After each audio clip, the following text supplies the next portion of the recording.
Most money advice for low-income earners is useless. Stop buying coffee, cancel Netflix, cook at home. When you're making $30,000 a year, skipping Starbucks isn't going to change your life. I spent 6 months researching what actually works, not theory, real strategies from people living on tight budgets. Because saving money on a low income isn't about sacrifice, it's about strategy. Sterling here. Let's talk about real solutions. First, let's be honest about the math. Federal poverty line for a single person is $15,000 a year. Median rent in America, $1,400 a month. That's $16,800 a year just for rent, before food, before utilities, before transportation, before anything else. So when someone making $30,000 a year asks how to save money, they're not being irresponsible, they're doing math. And the traditional advice doesn't work because it assumes you have excess to cut. But here's what I found. There are strategies that actually work even on tight budgets. Not hacks, not tricks, just practical systems that people are actually using. Let me show you what actually works. Strategy 1, the reverse budget. This changed everything for the people I interviewed. Traditional budgeting says earn money, pay bills, save what's left. But what's left is usually zero. Reverse budgeting flips it. Earn money, save first, live on what's left. Even if it's $5, even if it's $10, you save it before you see it. Set up automatic transfer the day you get paid. $5 to a separate savings account. You won't miss $5, but in 1 year, that's $260 you didn't have before. One woman I interviewed saved $400 in 8 months using this, making $32,000 a year. $400 wasn't life-changing, but it was the first time she'd ever had a buffer. When her car needed a $200 repair, she didn't need a payday loan. She had it. That's what saving on low income actually looks like. Small, consistent, emergency-focused. Strategy 2, the bill calendar. This is about timing, not cutting. Most people pay bills when they arrive. That creates chaos and overdraft fees. Call every company you pay monthly and ask them to change your due date. Most will do it. No fee, no penalty. You're just asking for a different due date. Line them up. Rent on the 1st, electric on the 10th, phone on the 15th, internet on the 20th. Now you're not hit with everything on the 5th. You have breathing room. One guy saved $240 a year just by avoiding overdraft fees this way. He didn't earn more money, he didn't cut expenses, he just changed when he paid them. Strategy 3, the food gap. This is where most low-income budgets break. Not because people are eating out too much, because food is genuinely expensive. The real solution, the $15 rule. Instead of trying to plan a week of meals, plan one meal at a time. Every few days, buy ingredients for one big meal that makes multiple servings, $15 maximum. Pasta and sauce with frozen vegetables, $8, makes 6 servings. Rice, beans, and salsa, $12, makes 8 servings. Eggs, bread, and frozen hash browns, $10. Breakfast for a week. You're not meal planning for a month, you're buying what you can actually afford right now. One single mom saved $80 a month this way. Not by cooking everything from scratch, by being strategic. Strategy 4, the fee audit. You're probably paying fees you don't know about. Pull up your last 3 bank statements. Look for anything that says monthly fee. Checking account maintenance fee, overdraft protection, paper statement fee, ATM fees, minimum balance fee. Most of these are negotiable or avoidable. Call your bank, ask them to waive the maintenance fee. If they won't, switch to a bank with no fees. Chime, Ally, Capital One 360, all free. One person I interviewed was paying $24 a month in fees. That's $288 a year gone for things you're not using. Strategy 5, the utility call. This is about more than just electric.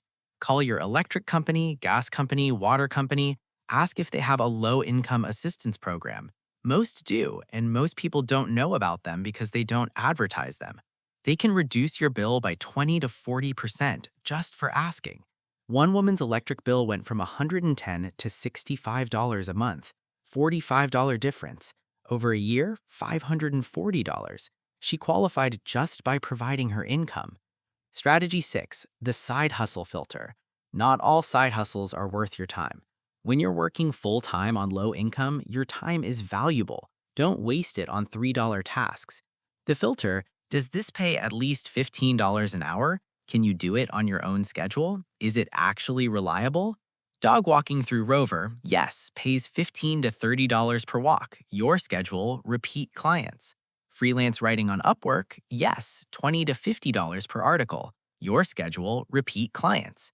Taking surveys online, no, pays $3 an hour, not worth your time.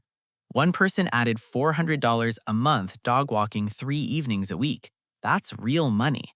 Strategy 7, the subscription purge, but not in the way you think. I'm not telling you to cancel Netflix. Entertainment matters, mental health matters.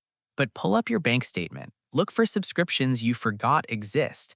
That app you tried once, the gym you stopped going to, the premium upgrade you don't use. Average person has 3 subscriptions they forgot about. At $12 each, that's $36 a month. $432 a year, just gone for things you're not using. Strategy 8, the medical negotiation. Most people don't know they can do this. If you get a medical bill you can't afford, call the billing department, not collections, billing.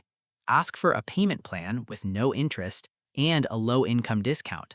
Most hospitals have financial assistance programs. They're required to by law if they're nonprofit. One person had a $2,000 bill reduced to $400 just by asking. They put him on a $20 a month payment plan, no interest, no collections.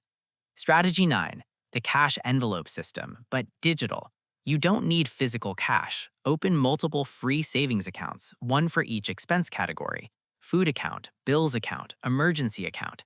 Each paycheck split your money into them. Now you can't accidentally spend your rent money on groceries. It's in different accounts.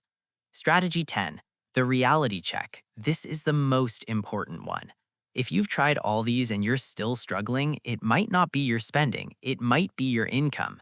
You can't budget your way out of not earning enough money. If your rent is more than 30% of your income, you have a housing problem, not a spending problem. If your car payment is more than 15%, you have a transportation problem. These aren't moral failings, they're math problems that require income solutions, which means looking for higher paying work, learning new skills, negotiating raises, changing industries. Those aren't immediate, but they're real solutions when the math doesn't work. Now let's talk about what doesn't work, because the internet is full of terrible advice.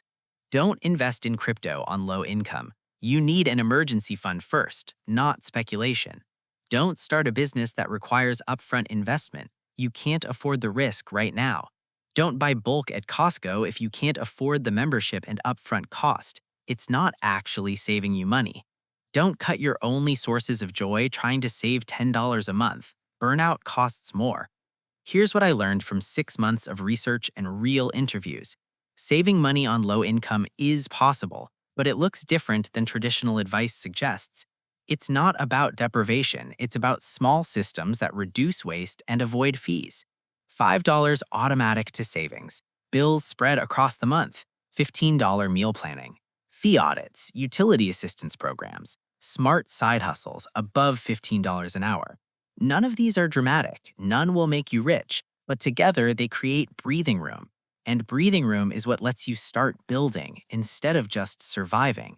The people I interviewed weren't living in luxury, but they had emergency funds for the first time. They had money for car repairs without payday loans, for medical bills without credit card debt. That's what success looks like on low income, not retirement at 40, just stability. So here's your action plan. Pick 3 strategies from this list, not all 10, 3. Start with the reverse budget, $5 automatic to savings. Set it up today. Add the bill calendar. Call your companies this week. Spread your due dates. Then the fee audit. Pull up your bank statements tonight. Find what you're paying for nothing. Those 3 things can save you $400 to $600 in the first 6 months. Not retirement money, but breathing room, which is what matters when you're starting from tight. And if you try all this and you're still underwater, remember, it might not be your spending. Some incomes genuinely aren't enough. That's not a moral failing, it's math. Focus on increasing income alongside these strategies, not instead of, alongside. That's the report. Saving on low income is possible, but it requires strategy, not sacrifice. You're not failing, the system is hard. These strategies make it slightly less hard. Do your own research, take what works for you, and give yourself credit for doing the best you can.